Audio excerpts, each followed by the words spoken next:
2, 1, partez!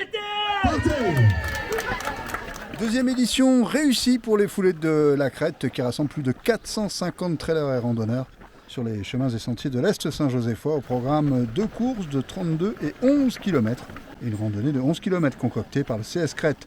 Sur le plus long format, c'est Ivan Etev qui s'impose au général. Mélanie Carenfleck, tout juste installée sur l'île, gagne chez les dames. J'étais en bonne forme et aussi il me manquait aussi un peu sur la nutrition aussi. Il me manquait ça et là j'ai travaillé beaucoup sur ça. Ça fait 2 semaines et là ça récompense maintenant.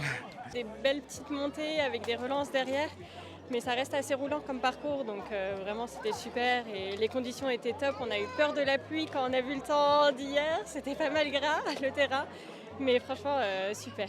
Sur le format 11 km, c'est Damien Lebon qui s'illustre au scratch, tandis que Sandrine Morer domine le classement féminin. La forme commence à revenir un peu, un petit coup de moins bien mois dernier, mais là ça va, les jambes commencent à revenir un peu et ça va, satisfait. Mais c'est un très beau parcours, bien balisé, très technique, descendant, montant, super.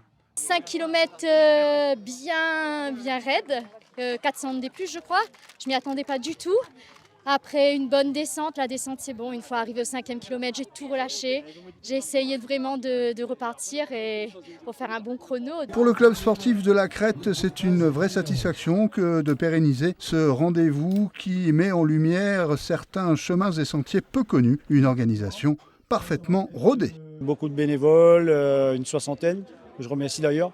Et tous les privés chez qui on est passé, Emmanuel Huel de Bûcheron, Albert Delaunay, ça n'aurait pas été possible si ces gens-là ne nous avaient pas permis de passer chez eux, on va dire. Et on a eu un bon coup de main de Saint-Jo Trail Team. Saint-Joseph, ville de sport, fière d'accueillir sur ses terres les coureurs et randonneurs de toute l'île venus se dépenser, tout en profitant des paysages ruraux du sud sauvage.